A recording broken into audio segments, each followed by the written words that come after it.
வணக்கம் ஃப்ரெண்ட்ஸ், இன்றைக்கி நம்ம என்ன பார்க்க போகிறோன்னா தேங்காய் பர்ஃபி எப்படி பண்ணலான்னு பார்க்கலாம். நான் தேங்காய் பர்ஃபி பண்ணுறதுக்கு 2 தேங்காய் எடுத்துக்கிட்டேன். 2 தேங்காய் நல்லா துருவி வச்சுக்கோங்க. துருவி வச்சதுக்கப்புறம் அதை ஒரு பவுலில் மாற்றிக்கோங்க. தேங்காய் பர்ஃபி பண்ணும்போது தேங்காய் பர்ஃபியில் கொஞ்சம் ஈரப்பதம் இல்லாமல் நம்ம பண்ணணும்.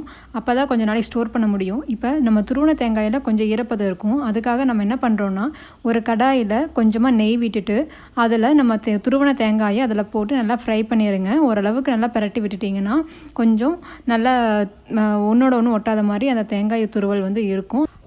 இந்த ஸ்டேஜ் வந்ததுக்கப்புறம் நம்ம ஸ்டவ் ஆஃப் பண்ணிவிட்டு தேங்காய் துருவலை நம்ம கொஞ்சம் ஆற விட்டுடலாம். அடுத்து நம்ம என்ன பண்ணுறோன்னா, தேங்காய் பர்ஃபி பண்ணுறதுக்கு நம்ம பாகு ரெடி பண்ண போகிறோம். அந்த சர்க்கரையோட அளவு எப்படி இருக்கணும்னா, நம்ம ஒரு பவுலில் நம்ம எடுத்துருக்கிறோம்ல, ஒரு பவுலில் தேங்காய் துருவல் எடுத்துருப்போம். அதே பவுலில் இப்போ 3/4 அளவு நீங்கள் சர்க்கரை எடுத்துக்கோங்க. சேம் பவுலில் 1/4 கப் அளவுக்கு நீங்கள் தண்ணி எடுத்து அந்த சுகரில் மிக்ஸ் பண்ணிக்கோங்க. இப்போது நம்ம என்ன பண்ணணுன்னா, அந்த பாகு வரதுக்காக நம்ம கிளறி விட்டுட்டே இருக்கணும்.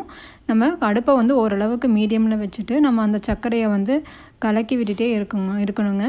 கலக்கி விட்டுட்டே இருந்தீங்கன்னா ஒரு ஸ்டேஜில் அது நம்மளுக்கு கம்பி பதத்துக்கு கொஞ்சம் முன்னாடி ஸ்டேஜ் கொஞ்சம் நம்ம எடுத்து பார்த்தா பதம் நமக்கு தெரியும் இல்லையா, அந்த அளவுக்கு நம்ம பதம் எடுத்துக்கணும். ரொம்பவுமே இறுக விட்டுறாதீங்க, ஓரளவுக்கு பதத்துக்கு எடுத்துக்கோங்க. இந்த பாகு பார்த்திங்கன்னா ஒரு மினிமம் ஒரு 15 to 20 மினிட்ஸ்க்குள்ளே நம்மளுக்கு ரெடி ஆயிரும். பாகு ரெடியானதை நம்ம எப்படி கண்டுபிடிக்கலாம்னா, நம்ம கையில் தொட்டு பார்த்தா இந்த மாதிரி பாருங்கள் ஸ்டிக்கியாக வரும். ஒரு நூல் மாதிரி நம்மளுக்கு கையில் தொட்டு பார்த்தா மேலே வரும். அந்த கன்சிஸ்டன்சி வந்ததுக்கு அப்புறம் நம்ம பாகு ரெடி ஆயிடுச்சுன்னு நம்ம கண்டுபிடிச்சிடலாம். அதுக்கப்புறம் நம்ம என்ன பண்ணணும்னா, நம்ம தேங்காயை வறுத்து வச்சுருக்கோம் இல்லைங்களா, அந்த தேங்காயை நம்ம பாகோடு கலந்து நம்ம நல்லா கலக்கி விடணுங்க. நல்லா கிண்டி விட்டுட்டே இருக்கணும். நீங்கள் இடையில கொஞ்சம் விட்டுட்டாலுமே அது அடி பிடிக்கிறதுக்கு சான்ஸ் இருக்குது. நம்ம அடி பிடிக்க விடக்கூடாது. நல்லாவே நம்ம சிம்மில் வச்சுக்கோங்க. ஒரு மீடியமான ஒரு ஹீட்டில் வச்சுட்டு, ஒரு நார்மலான ஒரு ஹீட்டில் வச்சுட்டு நீங்கள் அதை கலந்து விட்டுட்டே இருங்க, கிண்டி விட்டுட்டே இருங்க. அப்போ தான் உங்களுக்கு அந்த பாகு நல்லா தேங்காயோடு மிக்ஸ் ஆகி உங்களுக்கு ஒரு நல்ல தேங்காய் பர்ஃபி உங்களுக்கு வரும். இந்த பதம் வந்ததுக்கப்புறம் நம்ம என்ன பண்ணணுன்னா, 3 ஏலக்காய் தட்டி வச்சுக்கோங்க. அதை இதோட மிக்ஸ் பண்ணிவிட்டு 2 ஸ்பூன் நெய் விட்டு கிளறி விட்டுருங்க. இந்த தேங்காய் பர்ஃபி பண்ணுறதுக்கு நம்மளுக்கு டைம் பார்த்திங்கன்னா ஒரு 1 மணி நேரம் எடுத்துக்கோங்க. அதுக்குள்ளே நம்ம செஞ்சு முடிச்சிடலாம். இது ரொம்ப ஈஸியான ப்ராசஸ் தான் தேங்காய் பர்ஃபிங்கிறது. நம்ம எல்லா ஃபங்க்ஷனுக்குமே இந்த தேங்காய் பர்ஃபி நம்ம பண்ணலாம். ரொம்பவுமே இது ரொம்ப ஈஸியான ஒரு ஸ்வீட்டுங்க. இப்போ பாருங்கள், நம்ம கலக்கி விட்டுட்டே இருந்தோம். இப்போ கொஞ்சமாக நம்மளுக்கு அந்த பாகோட தன்மை மாறி கடைசியில் கெட்டியாக இறுகின பதம் வந்துருச்சு. நம்ம அந்த இறுகின பதம் நம்ம மடித்து விடுவோம். மடித்து விடுற பதத்தில் வரும். ஓரளவுக்கு நம்ம அந்த கொலன்னு ஒரு மடித்து விடுற பதத்தில் வரும்போது நம்ம இறக்கிடணும். இறக்கிட்டு என்ன பண்ணணுன்னா, ஒரு பிளேட்டில் நெய் தடவி விட்டுருங்க.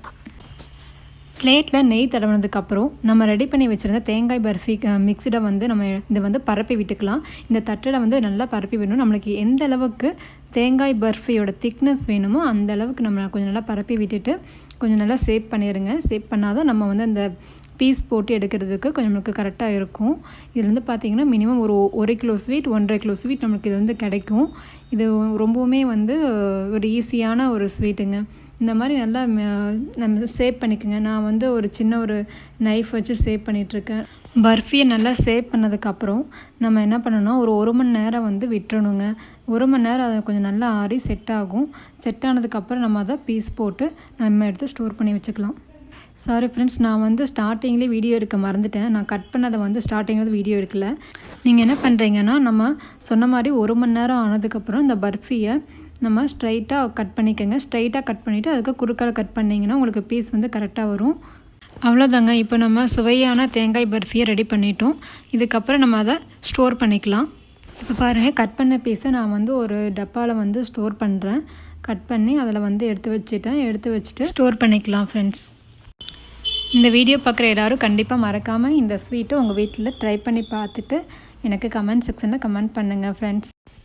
இந்த வீடியோ உங்களுக்கு யூஸ்ஃபுல்லாக இருந்தால் கண்டிப்பாக மறக்காமல் ஷேர் பண்ணுங்கள், சப்ஸ்கிரைப் பண்ணுங்கள், லைக் பண்ணுங்கள் ஃப்ரெண்ட்ஸ்.